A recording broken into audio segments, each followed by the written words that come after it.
और सबसे अंत में श्री सीता जी और भगवान राम की वंदना करते हैं। तो श्री सीता जी की वंदना करते हुए जो उन्होंने पंक्तियां लिखी, उनका सरल सा अर्थ है, जो महाराज श्री जनक की पुत्री है, जगत जननी है और करुणा निधान श्री राम की अतिशय प्रिया है, उन श्री सीता जी के चरण कमलों की मैं वंदना करता हूं, जिनकी कृपा से निर्मल बुद्धि प्राप्त होती। और उसके पश्चात भगवान श्री राम की वंदना करते हुए वे कहते हैं कि मैं मन वचन कर्म से उन प्रभु की वंदना करता हूं कि जिनमें समस्त गुणगण विद्यमान, और वे प्रभु धनुष बाण धारण करते हुए भक्तों की विपत्ति का हरण करते रहते हैं। मैं उन चरणों के प्रति अपना अभिवादन प्रणति निवेदन करता हूं, और इस तरह से इन दोनों की पृथक पृथक वंदना करने के बाद फिर उन्होंने दोनों की संयुक्त वंदना की। तो पहले अलग अलग वंदना की गई और बाद में गोस्वामी जी उसे एक दार्शनिक रूप देते हुए कहते हैं कि जैसे वाणी और अर्थ ये दो अलग अलग शब्द हैं, पर व्यक्ति यह जानता है कि वाणी और अर्थ में रंच मात्र कोई भेद नहीं। और इसी प्रकार से जल और वीची, तरंगें जो जल में उठती हैं उन्हें वीची कहते हैं। तो जल और वीची भले ही शब्द के रूप में भिन्न हो, पर उन दोनों में रंच मात्र कोई भेद नहीं। इस तरह से भिन्न प्रतीत होते हुए भी जो तत्वतः अभिन्न है, उन प्रभु को मैं प्रणाम करता हूं उनके चरणों में, और जिन्हें दीन जन अत्यंत प्रिय। ये जो पंक्ति है का इसमें दार्शनिक तत्व भी है, भावनात्मक पक्ष भी है, और जहां तक चरित्र का संबंध है, चरित्र का तो विस्तृत स्वरूप श्री रामचरितमानस में है ही। तो आइए थोड़ा इसकी पृष्ठभूमि में दृष्टि डालें। इन दोनों शब्दों में जो प्रारंभ में इस पंक्ति में आपको मिलेंगे, उसमें एक विरोधाभास का है, और वो विरोधाभास है, प्रारंभ में कहा गया कि वे महाराज श्री जनक की पुत्री, और उसके साथ तुरंत दूसरा शब्द कह दिया गया जो सारे संसार की सृष्टि की जननी। तो एक और वो महाराज श्री जनक की पुत्री है और दूसरी ओर वो जगत जननी है। इसमें एक विरोधाभास सा प्रतीत होता है, और उसके साथ साथ इस वंदना में एक क्रम भंग भी। क्रम भंग का तात्पर्य है कि जब ये कहा गया कि महाराज श्री जनक की वे पुत्री हैं, तो उसके बाद जैसे कि क्रम की दृष्टि से जीवन में भी जैसा दिखाई देता है कि जब एक परिचय देंगे तो परिचय देने में कन्या के रूप में, और कन्या जब विवाहिता हो जाती है तो का जो पति और पत्नी के रूप में उनका परिचय दिया जाता है,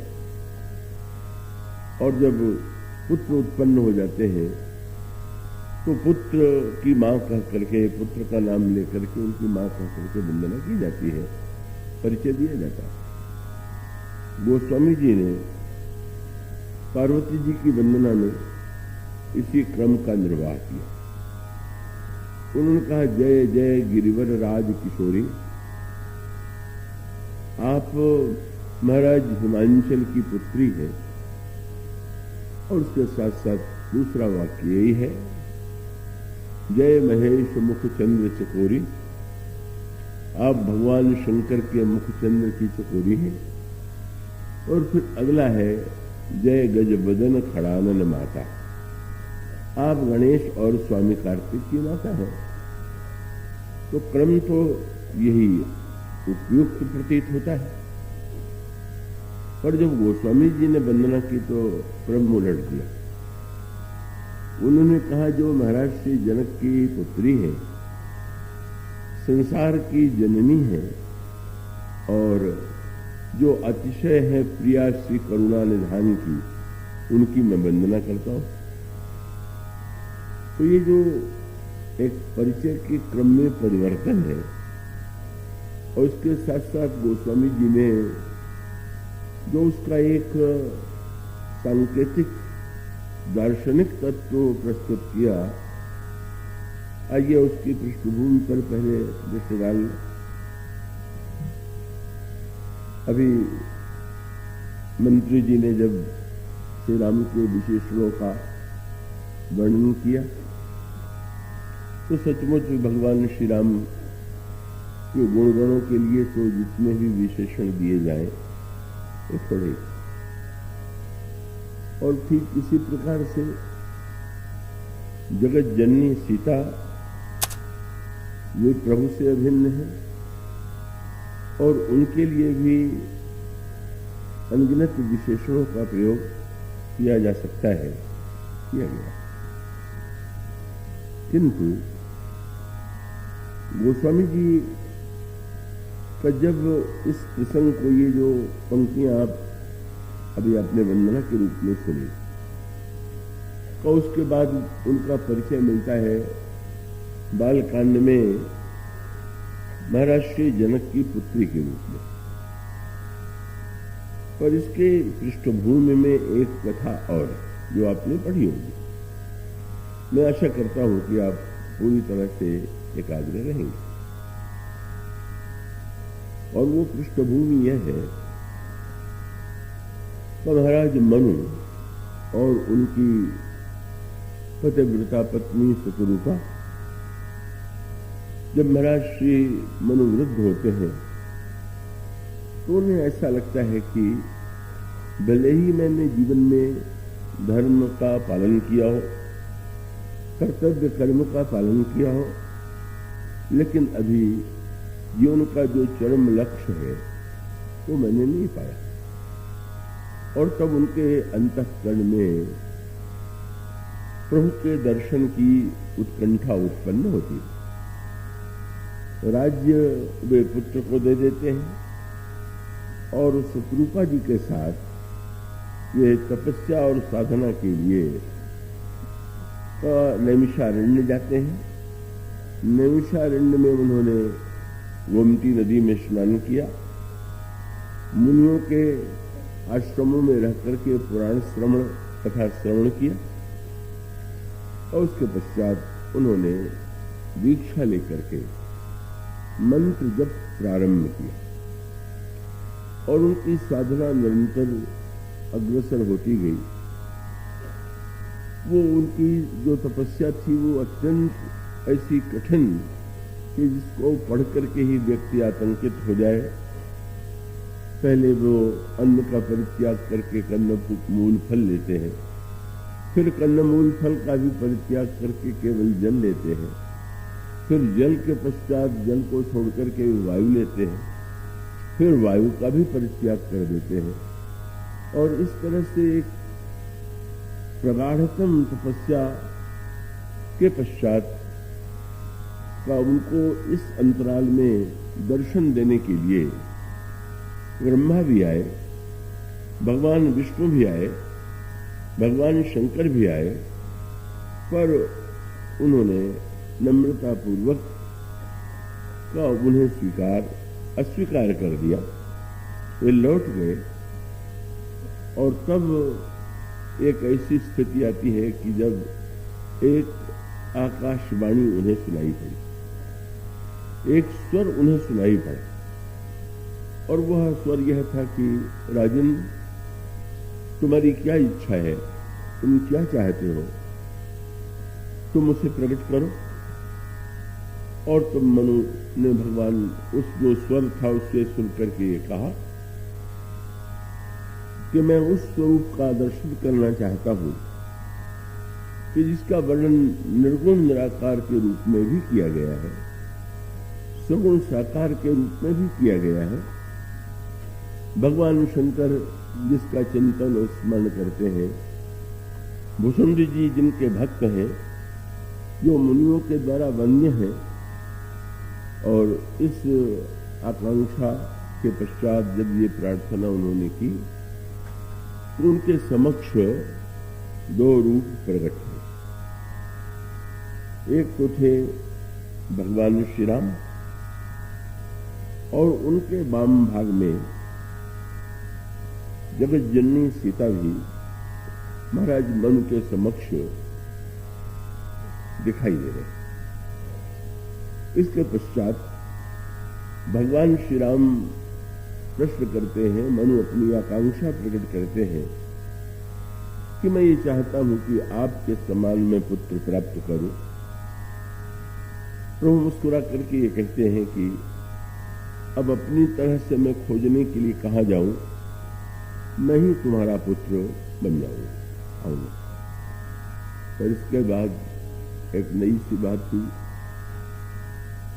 श्री सीता जी को कुछ जिज्ञासा की मुद्रा में मनु और शत्रुपा देख रहे थे, और तब भगवान राम ने श्री सीता जी का परिचय देते हुए कहा कि मेरे वाम भाग में जो विराजमान आपको दिखाई दे रही है खड़ी, ये आदि शक्ति है। संसार का निर्माण इन्हीं के द्वारा हुआ है। यही महामाया आदि शक्ति जब मैं अवतार लूंगा तो मेरे साथ ये भी आएगी, और मैं तुम्हारी अभिलाषा पूर्ण करूंगा। और ऐसा कहकर के ये दोनों रूप अंतर ध्यान हो जाते हैं। इस पृष्ठभूमि का जो वर्णन गोस्वामी जी ने किया, उसका एक विशेष उद्देश्य है। जब हम कहते हैं कि वे जनक सुता है, तो ऐसा लगने लगता है कि जैसे जब महाराज श्री जनक के यहां उनका प्राकट्य हुआ तो उस रूप में श्री सीता जी को हम देखने या जानने के अभ्यस्त हैं। पर इस कथा में ये जो भगवान के द्वारा श्री सीता जी का परिचय दिया गया, वो परिचय तो सर्वथा भिन्न है। उस समय वे महाराज श्री जनक की पुत्री नहीं है, और भगवान जब उनका परिचय देते हैं तो ये कह करके परिचय देते हैं, यही वो आदि शक्ति है जिन्होंने सृष्टि का सृजन किया है। और यद्यपि तुमने इन्हें निमंत्रित तो नहीं किया, तुमने मुझसे तो ये कहा कि मैं चाहता हूं कि आपके समान पुत्र हो, पर मैं तुम्हें एक विशेष बात बताना चाहता हूं कि जब मैं अवतरित होऊंगा तो यह मेरी माया भी अवतरित होगी। अब इसको अगर विनोद के संदर्भ में देखें तो एक विनोद भी, और तात्विक दृष्टि से देखें तो उसमें तत्व ज्ञान भी है। विनोद की दृष्टि से तो तात्पर्य यह है कि मनु भगवान से एक अनोखी इच्छा प्रकट करते हैं। वे ये कहने का साहस तो नहीं बटोर पाए कि वे कहें कि आप मेरे पुत्र बनिए, पर बड़े संकोच से उन्होंने यही कहा कि चाहो तुम्हें समान, मैं तो आपके समान पुत्र चाहता हूं। और प्रभु ने भी उतना ही मीठा उत्तर दिया, हाँ, आप मुझे तो पुत्र नहीं बनाना चाहते, पर आपने तो इतना कठिन काम सौंप दिया है कि मैं अपने समान पहले तो ढूंढूं और ढूंढने के बाद उसे पुत्र बनने के लिए प्रेरित करूं। तो इतना परिश्रम करने के स्थान पर क्या ये अच्छा नहीं होगा कि मैं ही तुम्हारा पुत्र बन जाऊं? मानो प्रभु मुस्कुरा करके ये कहते हैं कि नहीं नहीं, मैं ही स्वयं तुम्हारा पुत्र बनूंगा। पर श्री सीता जी के आने की कोई कल्पना उनके मन में नहीं, और प्रभु ने बिना निमंत्रण के ही, बिना उनकी प्रार्थना से, सीता जी से तो कोई प्रार्थना मनु ने नहीं की थी, उनसे अवतार लेने के लिए कहा भी नहीं था, पर प्रभु ने कहा कि ये भी आनेंगी, ये आदिशक्ति महामाया मेरे साथ अवतरित होंगी। तो मानो प्रभु का विनोद ये था कि अब आपके मन में इच्छा उत्पन्न हुई मुझे पुत्र बनाने की, और आपने ये कहकर के मुझसे पुत्र बनने का आग्रह किया कि मैं आपके समान पुत्र चाहता हूं। और उसके बाद आपकी इच्छा पूर्ण करने के बाद मैं जब अवतार लूंगा और कुछ वर्ष व्यतीत होंगे तो आपको मेरे विवाह की चिंता होगी, और तब फिर आप सोचने लगेंगे कि मेरे पुत्र के ही समान इसके योग्य कोई वधू मिले। तो वो कठिन काम हम पहले से किए आ रहे हैं, साथ में वधू को भी ले आएंगे। आपको इसके लिए कोई कठिनाई, कोई प्रयत्न नहीं करना होगा, और आपकी इच्छा पूर्ण होगी। मैं आऊंगा, मेरे साथ ये भी आएंगी, और आपकी अभिलाषा है इसके द्वारा दोनों की अभिलाषा पूरी होगी। और इसके पीछे अगर दार्शनिक दृष्टि से विचार करके देखें, उसके प्रारंभ में उस पर दृष्टि डालना आवश्यक है, और वो ये है कि मनु मानव जाति के आदि पुरुष, जिनके लिए कहा जाता है कि सारी सृष्टि का निर्माण जन्म जिनके द्वारा हुआ। रामायण में यही शब्द है, स्वयंभू मनु अरु सतरूपा जिनते भई नर सृष्टि अनूपा।